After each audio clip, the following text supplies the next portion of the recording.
നമസ്കാരം.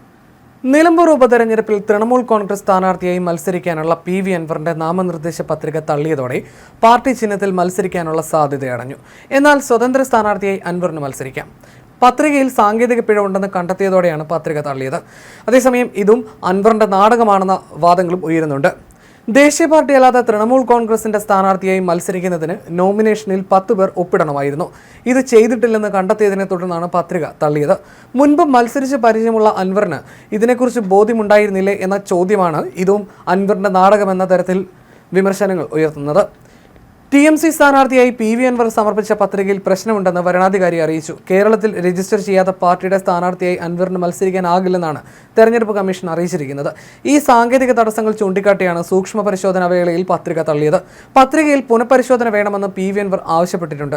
തൃണമൂൽ കോൺഗ്രസ് സ്ഥാനാർത്ഥിയായി മത്സരിക്കാമോ എന്നതിൽ വ്യക്തത വരുത്താൻ സംസ്ഥാന തെരഞ്ഞെടുപ്പ് കമ്മീഷൻ കേന്ദ്ര തെരഞ്ഞെടുപ്പ് കമ്മീഷനെ സമീപിച്ചിരുന്നു. കേരളത്തിൽ തൃണമൂൽ കോൺഗ്രസ് രജിസ്റ്റേർഡ് പാർട്ടിയല്ല എന്ന സാങ്കേതിക പ്രശ്നമാണ് ഇനി പരിഹരിക്കേണ്ടത്. തൃണമൂൽ കോൺഗ്രസിന് കേരളത്തിൽ രജിസ്ട്രേഷൻ ഇല്ലെന്നത് ഇന്നലെ തന്നെ ചില പാർട്ടികൾ ഉന്നയിച്ചിരുന്നു.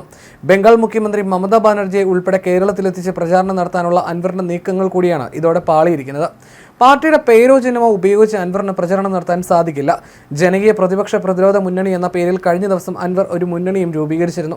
അതേസമയം അൻവറിന് സ്വതന്ത്രനായി മത്സരിക്കുകയും ചെയ്യാം. തൃണമൂൽ കോൺഗ്രസിന്റെ പേരിലും സ്വതന്ത്രനായും 2 സെറ്റ് പത്രികകളാണ് അൻവർ നൽകിയിരുന്നത്. പത്രിക തള്ളുന്ന വിവരം അൻവറിനെ വരണാധികാരി അറിയിച്ചു. സബ് കളക്ടർ ഓഫീസിലെത്തി വരണാധികാരിക്ക് അൻവർ വിശദീകരണം നൽകി.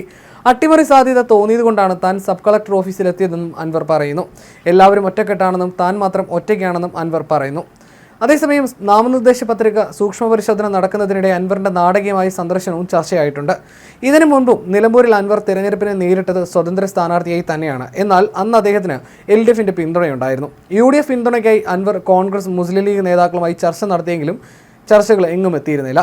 അതേസമയം അന്തരിച്ച കോൺഗ്രസ് നേതാവും മുൻ DCC അധ്യക്ഷനുമായിരുന്ന VV പ്രകാശിന്റെ വീട്ടിൽ പോയി തെരഞ്ഞെടുപ്പ് പ്രചാരണങ്ങൾക്ക് തുടക്കമിട്ട അൻവറിനെ രൂക്ഷമായി വിമർശിച്ച് കോൺഗ്രസ് നേതാവ് VT ബൽറാം രംഗത്ത് വന്നിരുന്നു.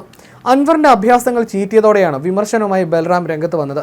ജീവിതത്തിലുടനീളം ഉറച്ച മതേതര ബോധ്യങ്ങൾ വെച്ച് പുലർത്തിയ നെഹ്റുവിയൻ കോൺഗ്രസുകാരനായ PV പ്രകാശിനെ അങ്ങേയറ്റം വേദനിപ്പിച്ച ഹീനമായ വർഗീയ പ്രചരണങ്ങൾ നടത്തിയ ആളാണ് PV അൻവർ.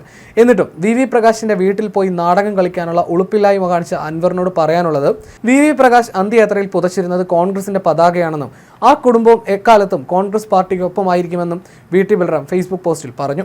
നാട്ടുകാർ പ്രായവ്യത്യാസമില്ലാതെ തന്നെ വിളിച്ചിരുന്ന പ്രകാശ് ഏട്ടൻ എന്നതിലെ ഏട്ടൻ എന്ന വാക്ക് മാത്രം മതിയായിരുന്നു അൻവറിന് VV പ്രകാശിനെ ഒരു സംഖ്യയായി ചിത്രീകരിക്കാൻ.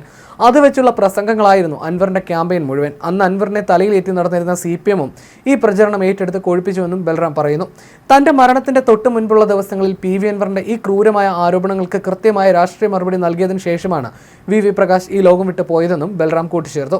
VV പ്രകാശിന്റെ അന്നത്തെ ഫേസ്ബുക്ക് പോസ്റ്റിന്റെ സ്ക്രീൻഷോട്ടും VT ബൽറാം പങ്കുവച്ചിട്ടുണ്ട്. നിലമ്പൂർ ഉപതെരഞ്ഞെടുപ്പിൽ മത്സരിക്കുന്ന അൻവർ അന്തരിച്ച കോൺഗ്രസ് നേതാവ് VV പ്രകാശിന്റെ വീട്ടിൽ കഴിഞ്ഞ ദിവസം സന്ദർശനം നടത്തിയിരുന്നു. നാമനിർദ്ദേശ പത്രിക സമർപ്പിച്ച ശേഷം പ്രചാരണത്തിന് തുടക്കമിടാനായിട്ടായിരുന്നു അൻവർ 2021 തന്റെ എതിർ സ്ഥാനാർത്ഥിയായിരുന്ന VV പ്രകാശിന്റെ ഇടക്കരയിലെ വീട്ടിലെത്തിയത്.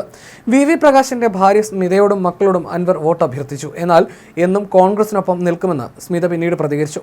VV പ്രകാശ് മരിച്ചപ്പോൾ പുതപ്പിച്ചത് കോൺഗ്രസ് പതാകയാണ്. ആ പാർട്ടി തന്നെയായിരിക്കും ഞങ്ങളുടെ മരണം വരെയും. ഞങ്ങളൊന്നും കോൺഗ്രസ് പാർട്ടിക്കൊപ്പമാണ്. അതിൽ കൂടുതലൊന്നും പറയാനില്ലെന്നും സ്മിത പറഞ്ഞു.